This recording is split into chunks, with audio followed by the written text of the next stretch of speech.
بھی ہم بات کر لیں گے، لیکن آج ہم دیکھتے ہیں لوگوں سے میل ملاقات کی سنتیں جو ہمارے اندر سے بالکل چینج ہو گئی ہیں. ٹھیک ہے، ہمیں میڈیا نے، ہمیں معاشرے نے اس طرح کی اس میں ڈھال دی ہے کہ اب تو افسوس ہی ہوتا ہے کہ ایز اے مسلمان ہمارا میل ملاقات رہا ہی نہیں. اچھا کہا جاتا ہے تو کیا فرق پڑتا ہے اگر وہ طریقے اپنا لیں، اچھے طریقے ہیں، کوئی حرج نہیں ہے، لیکن ان طریقوں کو اپناتے اپناتے ہم مسلمانوں کے طریقے کہاں گئے. اگر ہم پہ 100 سال ہم ہندوؤں کے ساتھ رہے، ہم نے سارا ان کا کلچر لیا ہوا ہے. اگر ہم یہودیوں کے ساتھ رہتے ہیں، ہم یہودیوں کے کلچر لے لیتے ہیں. اگر ہم نصرانیوں کے ساتھ رہتے ہیں، ہم نصرانی ہو جاتے ہیں. ہمارا اپنا کدھر ہے تہذیب، ہمارا اپنی ثقافت کا ہے، ہمارا اپنا کلچر کا ہے. اور ہمیں تو ان تینوں چیزوں کو چھوڑ دیں، ہمارا تو مذہب اتنا بہترین ہے کہ وہی ساری ثقافت اور وہی ساری تہذیب اور وہی سارا کلچر ہے. ہمارا لباس کا بھی بتا دیا، کھانے کا بھی بتا دیا. تو ہم سے کیوں نہیں کوئی لوگ لیتے؟ اس لیے کہ ہم اس چیز کو لائٹلی لیتے ہیں، اس کو سائڈ پہ رکھتے ہیں اور لوگوں کا فوراً لے لیتے ہیں. آپ کریں، اس کو اپنائیں، کانفیڈنس سے کریں، لوگ آپ سے لیں. آپ سے لینے پہ وہ مجبور ہو جائیں، انہیں پتا ہو کہ آپ یہ والا جو عمل ہے یہ قرآن و سنت کے مطابق کرتے ہیں، تو وہ بھی کرنے پہ اس کو پھر مجبور ہو جائیں. سب سے پہلا جو عمل ہے، ہم نے جنت میں لے جانے والے اعمال میں بھی دیکھا تھا، سلام کرنا. دیکھتے رہتے ہیں، کوئی کرے تو کروں گی، اور اگر کوئی کر بھی لے تو ہلکا سا جواب، کوئی دور سے کوئی ایک تسلی ہوتی ہے کسی نے وعلیکم السلام کہا ہے، پلے نہیں پڑتا. کیوں؟ اگر ہر بات آپ اتنے جارحانہ طریقے سے کہہ سکتے ہیں، اونچی آواز میں کہہ سکتے ہیں، تو سلام آپ سے کیوں نہیں ہوتا؟ یہ زبان جو اللہ نے دی تھی، اس سے سلام نہیں کہنے ہوتا، باقی سب کچھ ہم کہہ لیتے ہیں. کوئی خوشی کی بات ہے تو اونچی سی چیخ بھی مار لیتے ہیں، ہم واو بھی کہہ رہے تھے. پتہ نہیں کیا کچھ آج کل الفاظ آئے ہوئے. چیخ مارنا ایک ہماری ہابی ہوگی ہے بچیوں اور بچوں کی. سلام پہ آ کے نا پریشان ہو جاتے ہیں. آپ صلی اللہ علیہ وسلم سے جب سوال کیا گیا کہ اسلام میں کون سا عمل سب سے بہتر ہے، تو آپ صلی اللہ علیہ وسلم نے فرمایا یہ کہ تو کھانا کھلائے اور ہر جاننے اور نہ جاننے والے کو سلام کے. میں ڈیٹیل میں نہیں جاتی نہ جاننے والے میں کیا کیا کیٹیگری آتی ہے. اصل اب ہم یہاں سیکھ رہے ہیں سلام کرنا. تو سلام سب سے پہلے جو کرنا ہے نا، جب آپ اپنے گھر میں داخل ہوتے ہیں نا، اس وقت سب کو ضرور کریں، کیونکہ شیطان بیٹھا ہوتا ہے. آج کل میں وہ شیطان کا پڑھ رہی تھی تو میں کہا دیکھو یاد دہانی ہوگی، وہ ہر گھر میں ہوتا ہے. اور وہ کیا کہتا ہے جب کوئی سلام نہیں کرتا ہے کہ یہ تیرا گھر ہے، یہ تیرا ٹھکانہ ہے، یہ تیرا مسکن ہے. اب بظاہر ایک چھوٹی سی بات ہے کہ کوئی سلام نہیں کر رہا، نماز وہ 5 وقت کی پڑھ رہا ہے، لیکن اس کی وجہ سے بھی شیطان اس کے گھر میں ڈیرے ڈال دیتا ہے. پھر اسی طرح بسم اللہ نہیں جب پڑھتا کھانا کھاتے یا اٹھتے بیٹھتے، تو پھر تو اس کے ڈیرے پکے ہو جاتے نا کہ یہ تیرا ہی مسکن ہے اور یہ تیرا ہی گھر ہے. تو آپ عادت ڈالیں. شروع میں جھجک آئے گی تھوڑا سا، کیونکہ عادت ختم ہوتی جا رہی ہے، لیکن لازماً سلام کریں. سب سے بڑی چیز جو مجھے بڑی اس سے فائدہ ہوتا ہے، جو مجھے تسلی بھی ہوتی ہے، کہ گناہ جھڑ جاتے ہیں. اگر آپ جیسے خاتون ہیں، فرینڈز ہیں، ان سے ہاتھ ملاتے ہیں تو ہاتھ ملانے سے گناہ جھڑ جاتے ہیں. تو ہاتھوں کے گناہ اس طرح جھڑ جائیں تو اور کیا چاہیے. ایک آدمی نبی کریم صلی اللہ علیہ وسلم کے پاس حاضر ہوا اور اس نے السلام علیکم کہا. آپ صلی اللہ علیہ وسلم نے اس کا جواب دیا، پھر وہ بیٹھ گیا. آپ صلی اللہ علیہ وسلم نے فرمایا اس کے لیے 10 نیکیاں ہیں. کس چیز کی؟ السلام علیکم کی. پھر ایک اور آدمی آتا ہے اور اس نے السلام علیکم ورحمۃ اللہ کا. آپ صلی اللہ علیہ وسلم نے اس کا جواب بھی دیا، پھر وہ بھی بیٹھ گیا. آپ نے فرمایا اس کے لیے 20 نیکیاں ہیں. پھر ایک اور آدمی آیا اور اس نے السلام علیکم ورحمۃ اللہ وبرکاتہ کا. آپ صلی اللہ علیہ وسلم نے اس کا جواب دیا، پھر وہ بھی بیٹھ گیا. آپ صلی اللہ علیہ وسلم نے فرمایا اس کے لیے 30 نیکیاں ہیں. 30 کوئی معمولی فگر نہیں ہے. 1 2 3 سے گننا شروع کریں.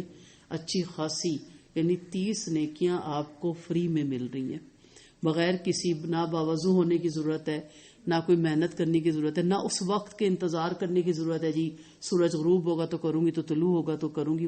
فکر ہوتی ہے نا. سمپل ہے، آپ کو کوئی مل جاتا ہے. اور دن میں بہت ہوتا ہے. اپنے ہمارے صحابہ اگر ایک پلر سے بھی گزرتے تھے نا، بیچ میں پلر آ گئے تو ایک دوسرے کو سلام کرتے. کیونکہ سلامتی جسٹ ایک دوسرے کو سلامتی کی دعا دینا ہے کہ تم پر اللہ کی سلامتی ہو. ٹھیک ہے، تو 30 نیکیاں آپ کو ملتی ہیں. وہ تو ہوا نا ایک دفعہ آپ نے کہا السلام علیکم ورحمۃ اللہ وبرکاتہ. ٹھیک ہے، آپ انٹر ہوتی ہیں، آپس میں ملتی ہیں، ہاتھ ملاتی ہیں، آپ پھر کہ السلام علیکم ورحمۃ اللہ وبرکاتہ. آپ یہاں سے گھر جاتی ہیں، پھر گھر والوں کو کہ یعنی فرض کر لیں آپ نے پورے دن میں 5 دفعہ سلام کیا، اسے 30 سے آپ کر دیں ملٹی پلائی، کتنا ہوتا ہے؟ 1500 یا 150 ہوتا ہے. اوکے، تو 30 کو آپ 5 سے ضرب دے دیں، ٹھیک ہے، تو 150 دفعہ 150 نیکیاں آپ کو مل گی. ورنہ اگر آپ بے دہانی میں دیکھیں، کبھی نوٹ کریں تو کتنی دفعہ بندہ سلام کرتا ہے، فون آ جاتا ہے پھر سلام کرتا ہے، فون ختم بند ہوتا ہے پھر سلام کرتا ہے، ٹھیک ہے، کوئی آ جاتا ہے گھر میں پھر سلام کرتا ہے. تو کوشش کریں، بلکہ اس کو عادت ڈالیں کہ اور کانفیڈنس سے پورا سلام کریں، اس میں جھجکے مت. تو اللہ آپ کی حفاظت فرمائے. جو شخص پورا سلام نہیں کہتا وہ کتنے زیادہ اجر ضائع کر بیٹھتا ہے. اگر وہ پورا السلام علیکم ورحمۃ اللہ وبرکاتہ کہے تو اسے 30 نیکیاں ملتی ہیں، اور ایک نیکی 10 نیکیوں کے برابر ہوتی ہے. گویا ایک مرتبہ پورا سلام کہنے سے 300 نیکیوں کا ثواب ملتا ہے، اور اگر اللہ چاہے تو اس سے بھی زیادہ عطا کر سکتا ہے. لہٰذا اپنی زبان کو پورا سلام کہنے کا عادی بنائیں تاکہ اتنا بڑا اجر و ثواب حاصل ہو سکے. اب ہوتا کیا ہے نا، جیسے میری فیلڈ ہے، کام جلدی کرنا ہے، کسی کو میسج کنوے کرنا ہے، فون اٹھاتے ہی شارٹ سلام کرنا ہے اور جلدی سے بات کرنی ہے. تو ایک لمحے کو سوچے کہ جس دین کو پھیلانے نکلے آپ اسی میں ڈنڈی مار رہے ہیں، تو اپنی نیکیاں تو جمع کریں نا. آپ آرام سے ہم کہہ سکتے ہیں نا السلام علیکم ورحمۃ اللہ وبرکاتہ. اچھا، ہمیں کوئی پورا سلام کرے تو ہم کہتے ہیں ختم کرے اور بات آگے سے شروع کرے. یعنی ہم یہ سوچ ہی نہیں رہے کہ اس میں بڑے بڑے علم والے بھی اور ہم جیسے کم علم والے بھی، اور ہر بندہ اس سے محروم ہو رہا ہے. آپ نے کام کرنا ہے، جب تک زندگی ہے کرنا ہے، جب تک اللہ نے چاہا ہے کرنا ہے. تو سلام پوری طرح کرنے کی عادت ڈالیں، اور چھوٹے بچوں کو گھر میں خود کریں. اتنا کریں کہ ان کو عادت پڑ جائے اور ان کے منہ سے بے اختیار السلام علیکم ورحمۃ اللہ وبرکاتہ نکلے. مسلمان دن اور رات میں کئی مرتبہ سلام کہتا ہے. جب مسجد میں داخل ہو تو نمازیوں کو سلام کہنے کا موقع ملتا ہے. اسی طرح جب ان سے جدا ہو تب بھی انہیں سلام کہے، اور اسی طرح گھر میں آتے ہوئے اور پھر جاتے ہوئے بھی سلام کہے. تو ایسے تمام مواقع پر پورا سلام کہا جائے تو اندازہ کرنے کہ کتنا زیادہ ثواب صرف اسی سلام کے ذریعے حاصل کیا جا سکتا ہے. یہ بات نہ بھولیں کہ جس طرح ملاقات کے وقت سلام کہنا مسنون ہے، اسی طرح جدائی کے وقت بھی سلام کہنا سنت ہے. ہم کیا کہتے ہیں اللہ حافظ ضرور کہیں، لیکن جب اللہ حافظ کہہ چکے پھر کہیں السلام علیکم ورحمۃ اللہ وبرکاتہ. یہ سنت بالکل ختم ہو چکی ہے. آتے ہوئے تو کر دیتے، لیکن جب جانے لگتے ہیں تو ہر کوئی کہتا ہے اللہ حافظ، خدا حافظ، فی امان اللہ، یہ کہتا رہتا ہے، لیکن کوئی سلام نہیں کرتا. ہم سمجھتے ہیں انٹر ہونے کے وقت کرنا ہے، شاید باہر جانے کے وقت نہیں کرنا.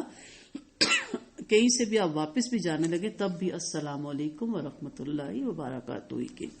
ارشاد نبوی صلی اللہ علیہ وسلم کا فرمان ہے، تم میں سے کوئی شخص جب کسی مجلس میں جائے تو سلام کے، اور جب وہاں سے جانا چاہے تب بھی سلام کے، کیونکہ ملاقات جدائی سے زیادہ سلام کا حق نہیں رکھتی. انسان اگر ہر نماز کے وقت سلام کا اہتمام کرے تو وہ دن اور رات میں 20 مرتبہ سلام کہہ سکتا ہے. 5 مرتبہ گھر سے جاتے ہوئے، 5 مرتبہ مسجد میں داخل ہوتے ہوئے، یہ مردوں کے لیے، 5 مرتبہ مسجد سے نکلتے ہوئے، 5 مرتبہ گھر میں داخل ہوتے ہوئے. جبکہ 24 گھنٹے میں انسان کو کئی اور مقاصد کے لیے بھی گھر سے باہر جانا اور واپس آنا پڑتا ہے، اور اسی طرح کئی لوگوں سے ہم کلام ہونے کا بھی موقع ملتا ہے، اور کئی اور احباب سے فون پہ بھی رابطہ قائم ہوتا ہے. تو ایسے تمام مواقع پر پورا سلام کہہ کر وہ بہت زیادہ نیکیاں کما سکتا ہے. ہوم ورک سمجھ لیں اس کو. آپ آج ڈائری جا کے بنائیں اور دیکھیں کتنی دفعہ آپ نے سلام کیا. تو پھر جب ہوتا ہے نا کہ میری کاؤنٹنگ زیادہ ہو تو پھر انسان موقع بھی ڈھونڈتا ہے نا سلام کرنے کے، تو پرواہ نہیں ہے نا. اور وہاں یہ اسی عمل سے بعض انسان اتنی نیکیاں لے جائے گا. وہ جو کہتے ہیں نا اس لمحے پہ حدیث کا مفہوم ہے کہ انسان حسرت کرے گا، تو اس لمحے پہ بھی حسرت کرے گا کہ یہ تو ایک چھوٹا سا عمل تھا اور میں اس کو کر کے بہت سی نیکیاں کما سکتا تھا.